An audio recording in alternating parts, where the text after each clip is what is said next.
Friends, welcome back. We're getting started on factoring today, and this is so exciting. I know you are thrilled because factoring is amazing. So this is the very start of factoring where you need to figure out your greatest common factor. So let's take a look, and we're going to dive right into this. I'm sure you remember you remember or are familiar with greatest common factor when we're talking about numbers. That is still relevant, but we're also going to be talking about variables as well. So looking at this first one here, we have 48x minus 36. So looking at those numbers, we're looking for the largest common factor that goes into those. Now, you can do this a couple of different ways, but I think the easiest way is to just list out all your factors, right? 1 times 36, 2 times 18, 3 times 12, 4 times 9, 6 times 6, and go through your highest ones here. Which of these goes into 48? 36 does not, 18 does not, but 12 does. So 12 is going to be your greatest common factor.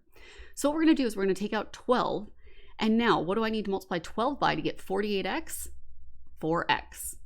Minus, what do I need to multiply 12 by to get 36? That's going to be 12 times 3. So what you can do is now double check this. If I took, so this times this, if I took that, I got 48x. And then if I took this times this, I would get minus 36. Is that what we started with? Yes. Then this is the correct factored version. We have just factored that. Now, the greatest common factor here is the 12. So just keep that in mind. All right, let's try another one. This one's got some letters in it. Here's the thing. Greatest common factors for letters is the least number of times it occurs. I know it sounds kind of weird, but I promise it makes sense. We have two chunks here, and you see that we have 2Ks here and 1K here. The least number of times it occurs is 1 time. So our greatest common factor is going to be just 1K. I can't take out 2Ks because there's not enough here. Now, regarding our numbers, the greatest common factor we have is an 8 there. I think taking out a negative is usually the most helpful, so we're going to take out negative 8, and that leaves us with, oh wait, whoops, I almost messed up. Let's try that again. Pretend I didn't write that. Negative 8 and 1K, because I just talked about those Ks and then forgot to. All right, so what do I need to multiply negative 8K by to get negative 8K squared? Well, negative 8 times 5 will give me negative 40. K times K will give me K squared. Now, what do I need to multiply negative 8K by to get negative 8K? I would have to do positive 1. So be very careful here. Notice I didn't just bring down that negative sign. No, don't do that. You've got to make sure, because if I distribute this negative 8K to this 1, I'll get that negative there, okay? So let's try this one. This one has a lot of different letters in it, but still only 2 chunks. We got a chunk here and we have a chunk here. Remember, greatest common factor is the least number of times that letter happens. Looking at 40 and 90, the greatest common factor that they have is 10. So we've got 10, and then there's 4x's here and 5x's here.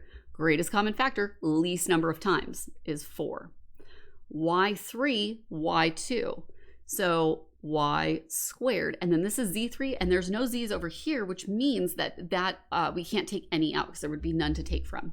So our greatest common factor, again, is this here. Same up here. This is your greatest common factor. What is left over from when we factor that? What do I need to multiply 10 by to get 40? Is 4. X to the fourth. We're good there. Y squared, I need y to the third, so I'm missing a y there. And then I need to multiply this and to get z to the third. So now if I multiply all this chunk by this, I will end up with this guy.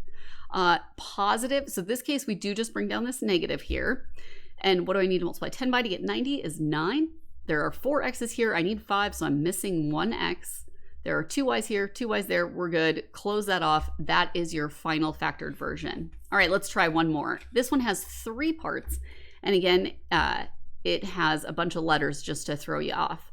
All right, let's take a look at that number. We have 6, 2, and 4. Our greatest common factor there is 2. Then we have 2a's, 3a's, 4a's. So the most I can take out, greatest common factor, least number of times it occurs. So 2a's, x squared, x3, x3. So I can only take out x2.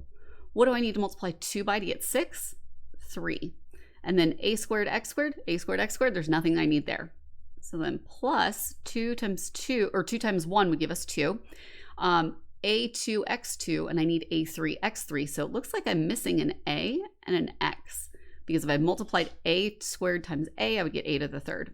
And same with x squared times x to the third. Plus 2 times 2 will give me 4. A squared, I need 4a's, so I'm missing 2a's there. And there are 2 x's here, 3 x's here. I'm missing 1 x. Kablam, that is your final factored version of that. I cannot wait to teach you more factoring. This is delightful. So stick around and we'll see you next time.